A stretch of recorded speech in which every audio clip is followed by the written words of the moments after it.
What up, pilots? It's been a while. GD04 was kind of uninteresting to me, and the meta was pretty soft, so there was nothing really to do, and I was kind of bored, so I took a break. But with the introduction of GD05, that brings my favorite show into question, and I had to make it frame one. I have some interesting choices. I'd love to bounce some stuff off of you guys. I haven't won anything with this yet. It's still, pretty early. We got some new types coming up though, and hopefully we can get this formula down at least to try and take one down with our best show. So with that being said, we was getting into this right now with our unlikely unsung hero right here, Royal Gundam. This guy puts in way more work than what I thought he would initially when I put the deck together. It being a 3 attack easily makes it power upable by other pilots and other stuff. And even though he may not have a link, he doesn't need one, especially since he's pretty much our only blocker in the deck.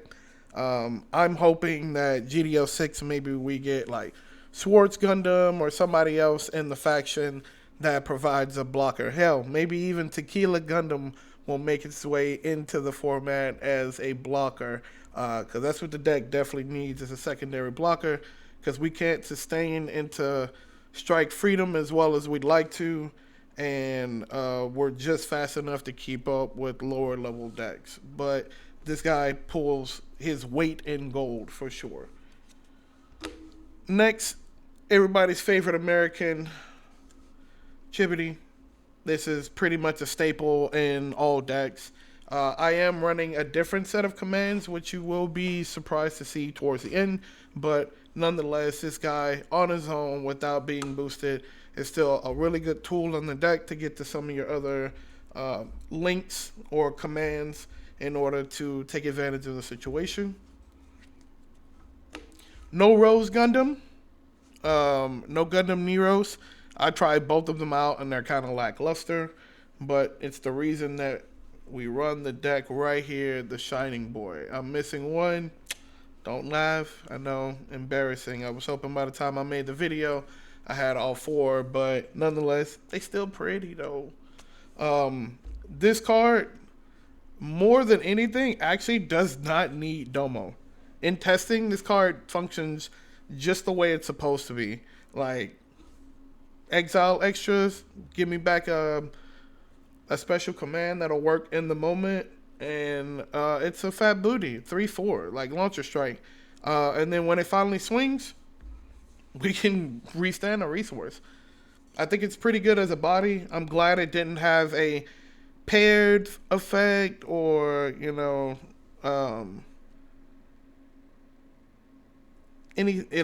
didn't need anything. You don't need the link, you don't need the pair. All you need to do is just swing. Swing and recur.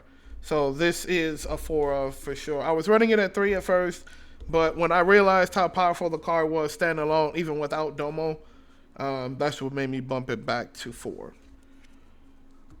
You'll also notice that we run 4 of the strongest Gundam in the game. Like, by far, this is your strongest one. It being able to link with everybody is kind of crazy, and when you can link Master Asia to this, it's a chunky body that rests something, and because Master Asia is linked, all you have to do is play a special move. So you'll always burn for 2 as well. So it being a 6/5, rest something, and burn, arguably, if not your best, definitely top 3 Gundam in this deck for sure. You always want to see them. I never get rid of this guy. This guy is amazing. And I run one more 4. Bolty Boy. Bolt is one of your best control tools in the deck available currently.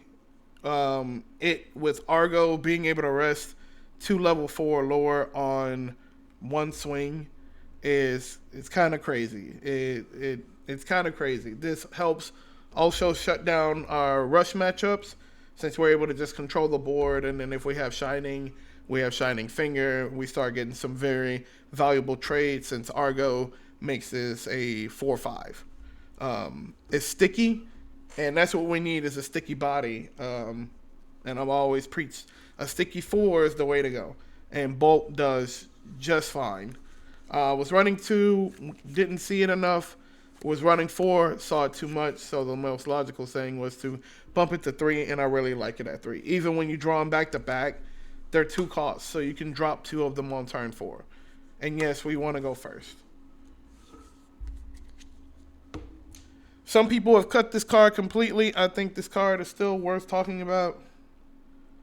Dragon Gundam is a very nice control tool, and even without being linked, the once per turn burn when you can hit shields is pretty good. And this also helps control those low curve decks. Between this and Bolt, this is a very good control package. And then when you add the fact that you have 4 Rising, this altogether handles your early to mid game easily. Like, easily. A problem with the deck isn't sustaining, it's closing. And if you don't close fast enough, then you just lose. So as a small contingency and backup strategy, we run 1 super mode. I tried running 2, I tried running 4.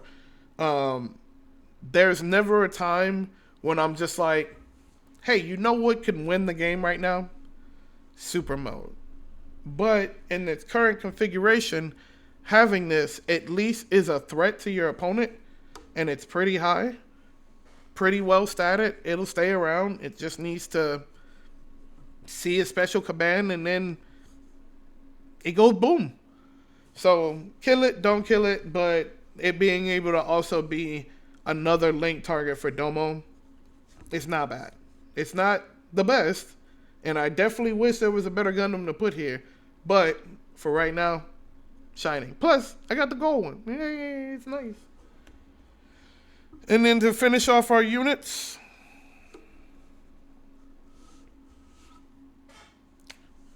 Master Gundam. Master Gundam has to be the top end of the deck. It's its strongest ally. It'll close out games. This has pseudo suppression. In fact, it's better than suppression because we can bust a base and still bust face as well. So combined with something like this, if you ever see these two line up, you should just win the game, because you can use Master Asia to bust a base and then hit shield and then suppression. So it rarely happens, but when it happens, it's very nice and can close out surprise games. But this guy does a bunch of heavy lifting, especially when we get to the commands and the pilots that I chose, which is definitely going to be the most controversial take, but everybody knows everything else that's been run.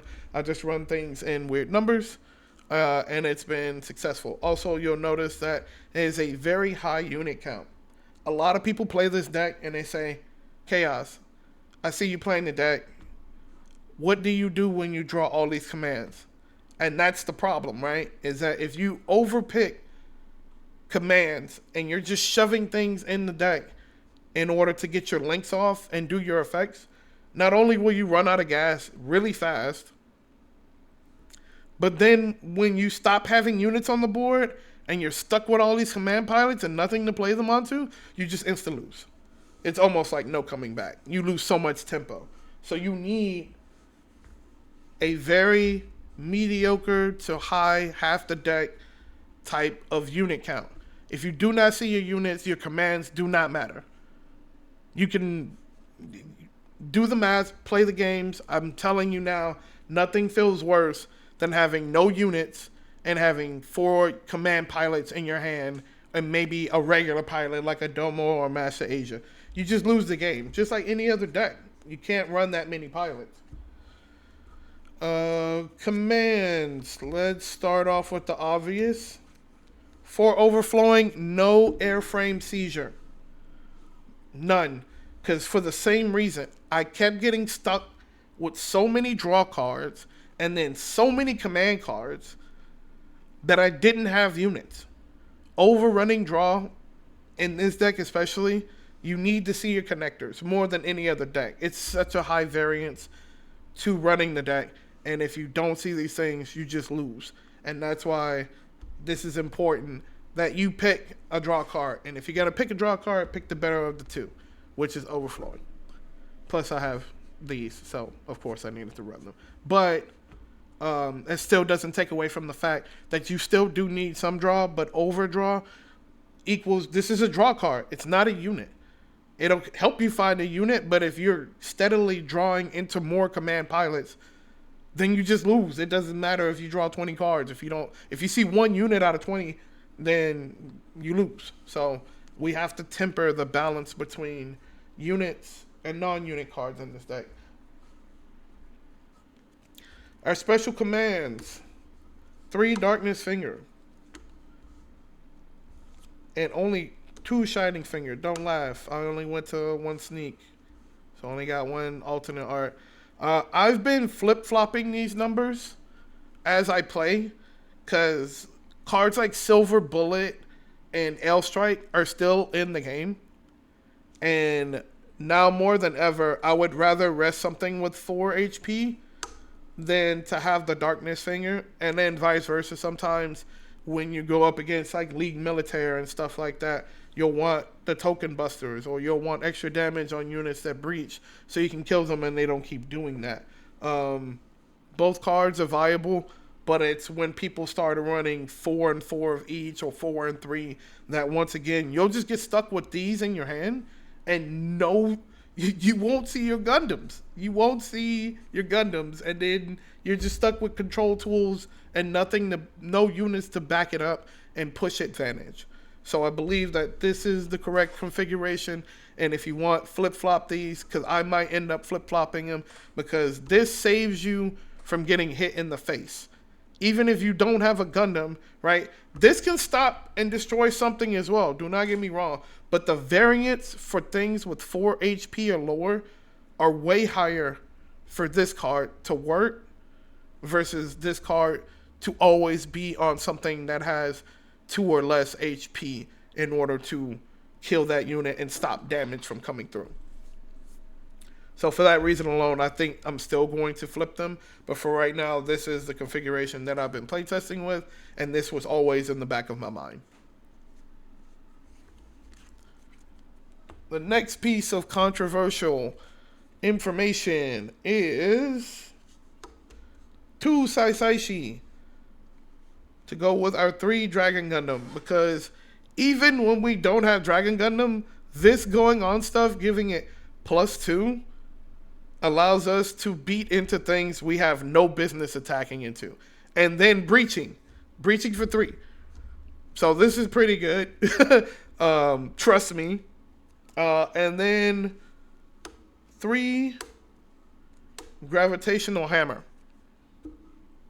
You'll notice there's no Chibbity Crockett here. There's Chibbity in the deck, but there's no Chibbity here. This configuration allows us to do the 2 strongest things that this deck wants to do.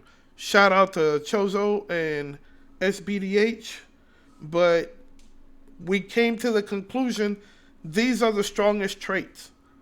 Being able to rest stuff over and over again, and being able to breach and get our fair trade and value while we're taking units off the board, we're dealing damage to life, right? We're breaking bases. We're using Master Asia. And this on Master Asia is crazy, because then we get to attack into something, deal 5, break the base, breach, that deals a damage, and then Master Asia's actual attack. It's a lot for a little, and it makes a world of difference. This is a catch-up card, and that's why we have it at 2. It doesn't necessarily need to go on Dragon Gundam. Dragon's doing just fine without his link, and then when we're linked up, it gets even better. But this on certain units, if you throw this like as a command onto Shining Gundam after you Shining Fingered, you get First Strike and Breach 3. That's value. There's the value in the deck. So, if anything, these numbers might also switch around, but also, once again, being able to rest stuff, it's like running a bunch of Armoros. Why is Armoro good? Because he turns units that you didn't think were vulnerable into targets. And especially since he has the two, so they also both have the good stats. Either 2 attack or 2 defense.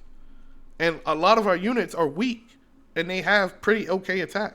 So allowing them to live longer or make your opponent trade back into you is always value. So that's why we picked these targets. Most controversial part. All right. Bases. 2 arena. 2 mining. The arena might come out for Aragamas. That's the only change. I am sticking by 6 base this set. A lot of people do Breach 5. Looking at you, New Gundam. Looking at you, OST Wing. And those decks are pretty prevalent and good. So picking the 6 base means with the Aragama, 1, they wouldn't be able to pop the Aragama. And then 2, even if they did breach the first time, the base stays alive. So they either need to do chip damage ahead of time and then New Gundam, or New Gundam and then use the secondary breach. I don't know. Figure it out after that, but you're not doing it for free. Not for free. And that's why I think these are going to become Aragamas. I do like the attack boost because we get 2 AP, and that's powerful. Once again, allowing us to trade units that we have no business trading into bigger units. Clean math, but for right now, this is the configuration. Of course, feel free to change anything. And then last but least, our pilots. The one and only Mr. Domo Kashu. Yes, I did go hunt these down. Yes, I did get them before they spiked. Duh. I knew that was going to happen. But card speaks for itself. One pair with anything. Draw 1, discard 1. And if it's special command, which we have plenty of good ones, just activate it straight up for free. So it's basically draw a card, activate a card. Very good. I don't think I have to explain any further than that. And then it linking with all the units. In fact, most of the time I don't even put Domo on a Shining Gundam. Why? It doesn't need it. You can put this under a Rising Gundam and be just fine. And 3 Master Asia. I went with 3 because since we run 4 Shining Gundams, we often find ourselves removing Gundams early and recurring our special commands so we can keep rolling with the show. Oftentimes when I was running 4 of this, I'd only have like 1 Gundam in the graveyard, so this never went off as a unit, and that's not what it's there for, right? But with us not running HOW, it being linkable to Rising and it going in the Master Gundam for the most part, which Master Gundam does not need Master Asia. It'll do it all on its own, but, you know, it's nice to do it turn 1 type stuff. But I just didn't feel the need for Master Asia. We're already running more than enough pilots. Like, once again, yes, they're commands, but at the end of the day as well, right? These are still pilots here. These are still pilots. So when you add that together, this is more than what usually any regular deck runs for their pilot count. Look, you can put that there. 12 pilots. All in all, if you think about it in this fashion, right? That's a lot of pilots. That's a lot of potential bricks when you're looking for a unit. And especially since these guys don't even have burst. We have to rely on that from that. So, in conclusion, this is the lineup that I picked. Those are the reasons why. Tell me why or why not. I'm going to be taking this to a new type very soon. Win, lose, or draw, I finally get to play with my favorite guys. And those are the reasons why I picked those numbers. They look weird, but I've play tested enough with the deck to know that they're more solid than what I've been seeing some of these people playing out here. But hope that helps. Give me some feedback. I'll let you know how I do in tournament. Peace.